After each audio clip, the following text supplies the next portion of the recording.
Assalamualaikum warahmatullahi wabarakatuh. Al-Fatihah. A'udzubillahi minasyaitonirrajim. Bismillahirrahmanirrahim. Alhamdulillahirabbil alamin. Ar-Rahmanirrahim. Maliki yaumiddin. Iyyaka na'budu wa iyyaka nasta'in. Ihdinas siratal mustaqim. Siratal ladzina an'amta 'alaihim ghairil maghdubi 'alaihim waladdallin. Amin.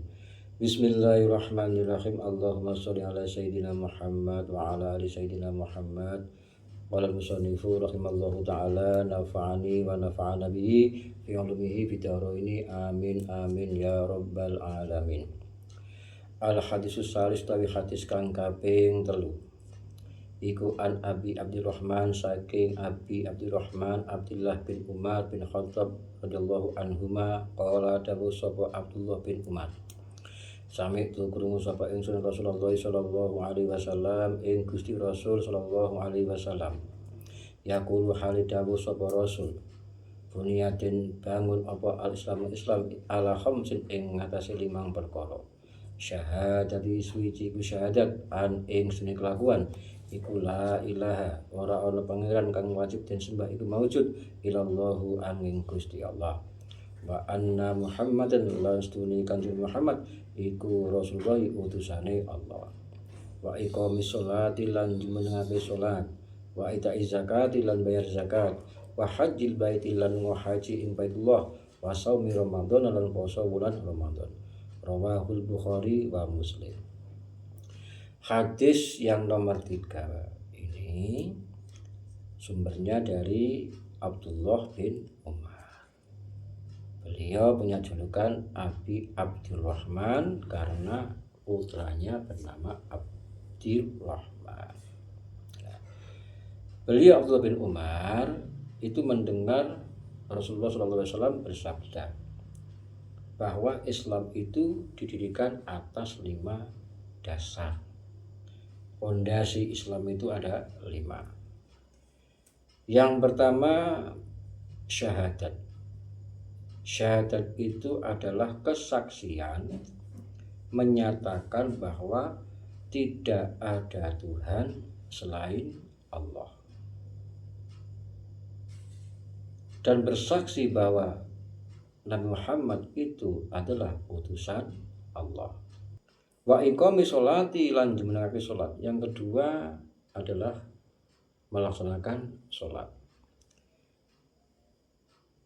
Salat ini sebagai tiang agama. As-sholatu imaduddin. Nek salate niku jejet, insyaallah agamane jejet. Orang kalau sholatnya itu baik, semuanya akan menjadi baik. Dan sholat ini amal dari manusia yang pertama kali akan dihisab. Awwalu ma yuhasabu al-insan as-sholat. Perkara pertama yang akan dihitung, akan diperhatikan, akan ditanyakan besok di yaumul kiamah itu adalah sholatnya. Sholat ini ibadah wajib fardu ain, bahkan selama orang itu masih punya ingatan itu tetap diwajibkan sholat walaupun fisiknya sudah tidak mampu. Tetapi ketika dia masih punya akalnya masih sempurna, dia kewajiban sholat, tentu dengan cara-cara yang telah diatur dalam fikih.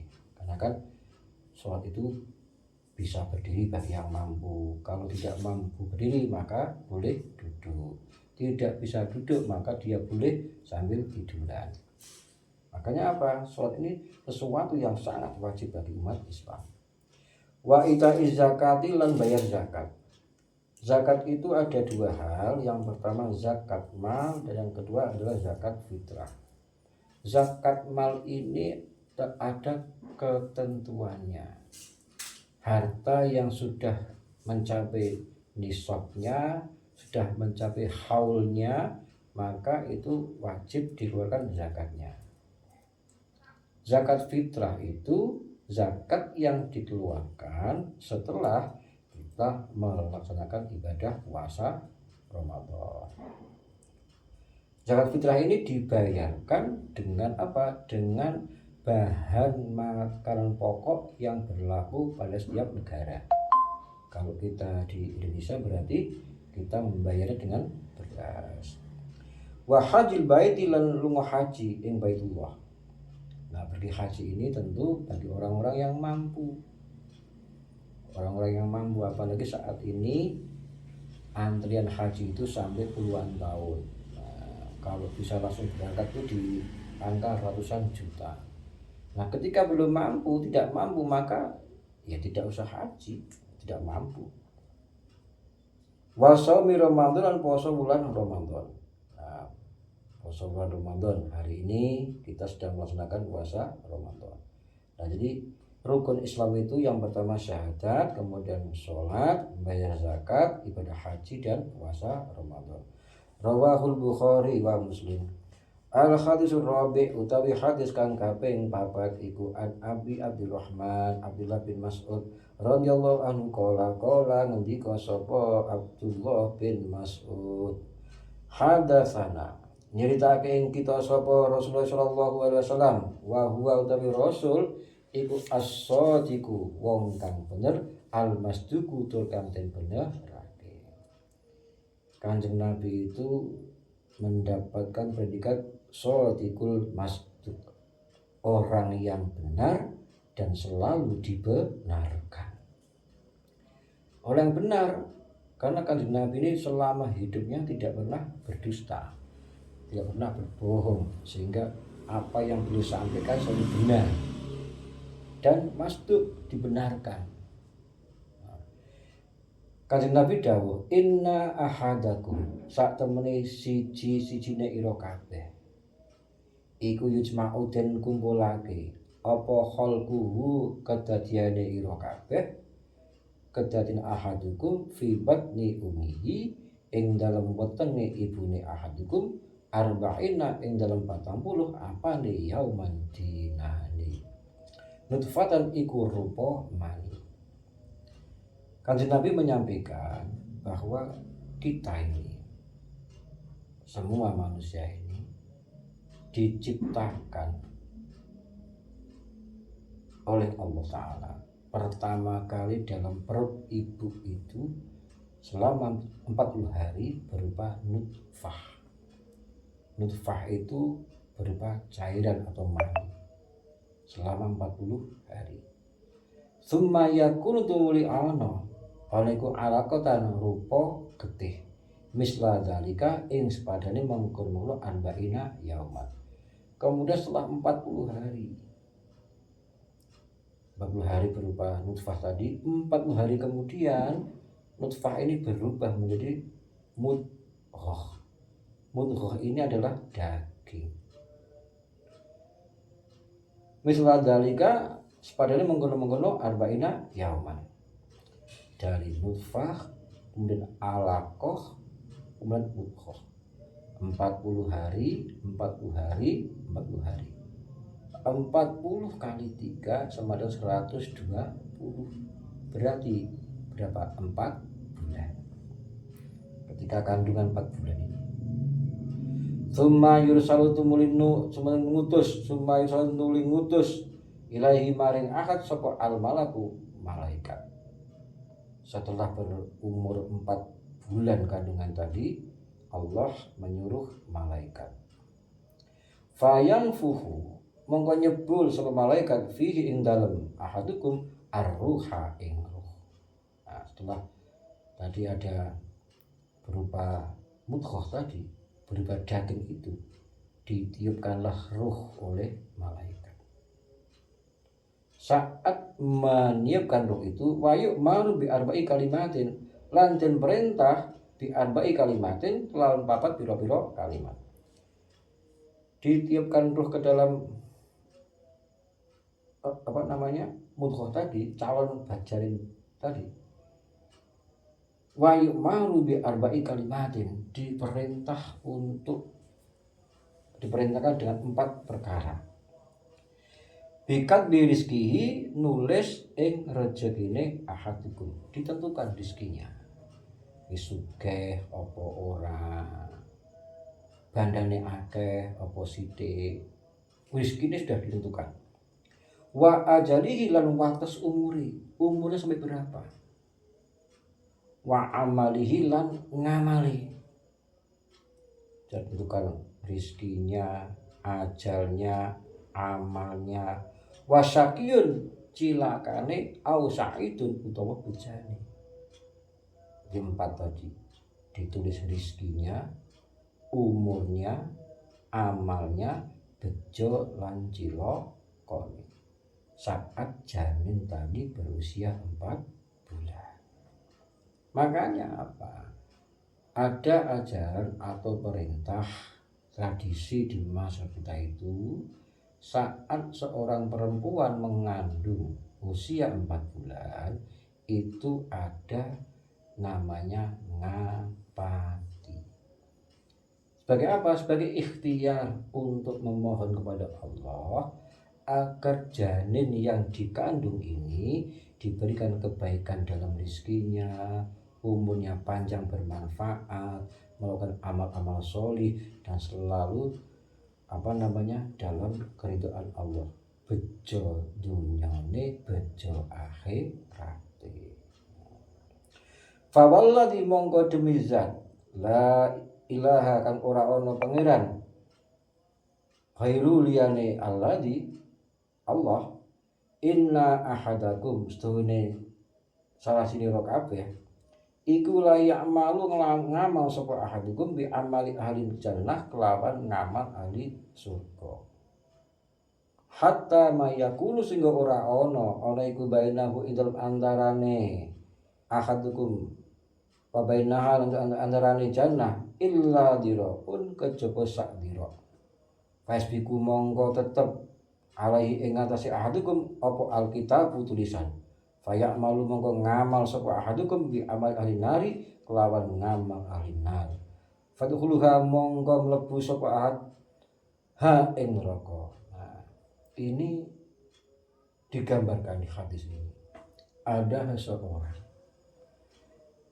sing sampun nglampahi ngamal ahli napa niki jannah. Wis ngamal nglakoni ngamal solih, ngamale kaya arep dadi ahli swarga. Saking akeh ngamal mau nganti hatta mayyakulu bainahu wa bainaha illa diraun. Nganti wis cedhak banget karo swarga. Wis cedhak banget karo swarga. Tetapi di akhirnya orang ini justru melakukan perbuatan amal neraka. Di akhir masa hidupnya itu yang dengan surga tinggal satu hasta, katakanlah wis mingklik arek mlebu swarga kok ndelalah nglakoni perbuatan amal ahli neraka. Kok njuk mati.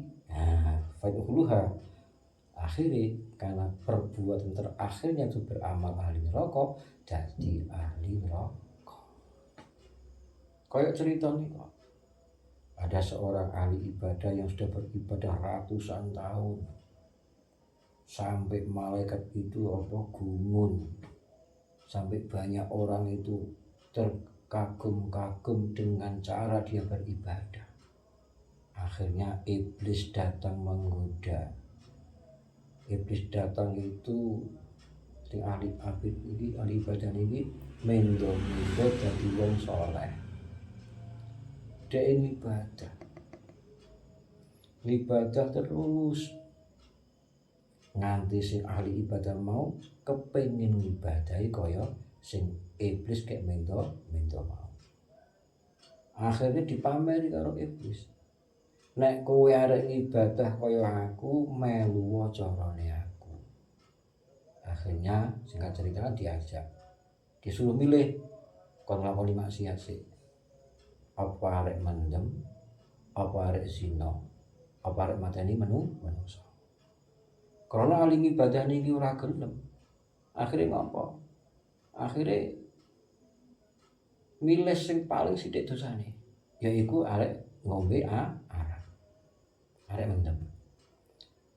Suatu ketika ahli ibadah ini sama iblis tadi yang mendo-mendo jadi wong ahli ibadah. Lunga ning pasar. Ning kono ngejaki sing wong ahli ibadah mau mlebu ning warung. Warung sing dodol arak.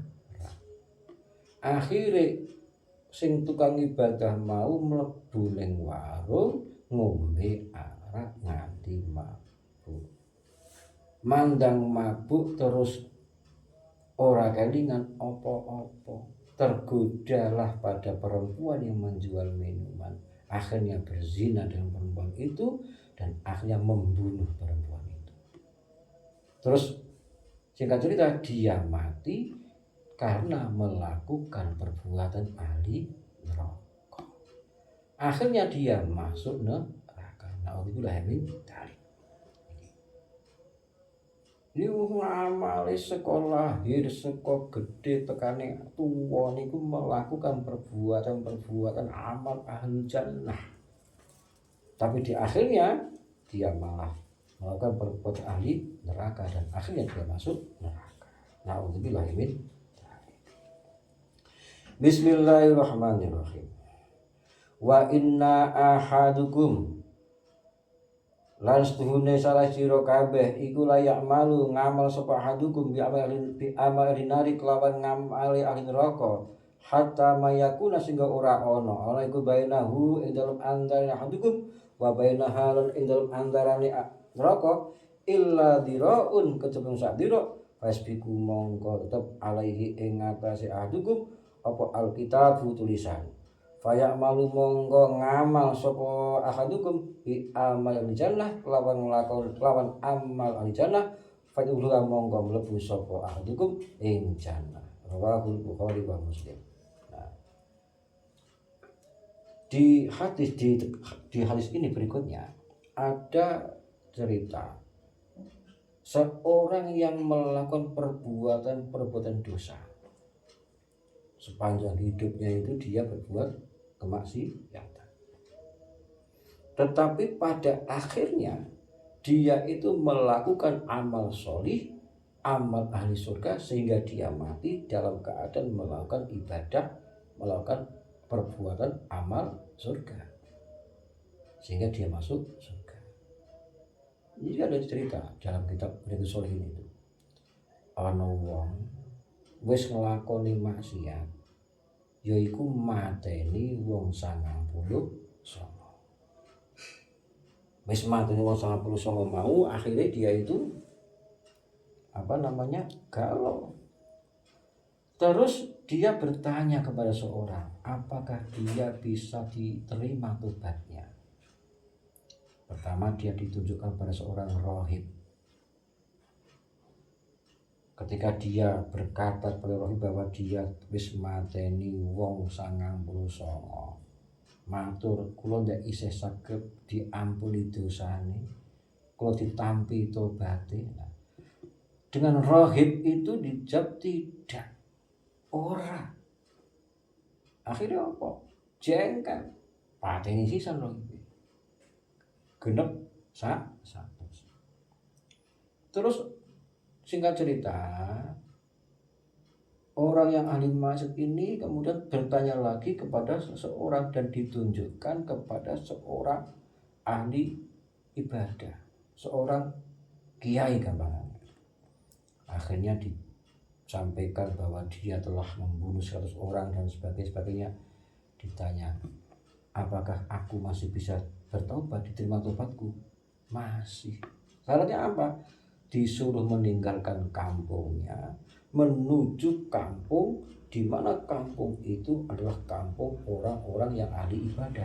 Karena kampungnya orang ini kampung yang tidak pernah melakukan ibadah. Juk kon lunga menuju kampung yang orang-orang di situ semuanya ahli ibadah. Akhirnya lunga. Kayak mangkat lunga menuju ke Darut Taubat, ke kampung untuk taubat itu dia mati. Dia mati. Akhirnya datanglah dua malaikat. Satu malaikat rahmat, satu malaikat azab. Berebut kepada rohnya ataupun manusia, rohnya orang ini. Malaikat rahmat dia akan mengambil karena dia sudah bertaubat. Sementara azab dia mengambil karena belum pernah melakukan perbuatan baik. Singkat cerita, karena orang ini di akhir hayatnya akan melakukan perbuatan baik, meninggalkan kemaksiatan, orang ini masuk surga. Nah itulah jembare karahmatan Gusti Allah. Al-hadis khamis, wallahu a'lam bishawab. Assalamualaikum warahmatullahi wabarakatuh.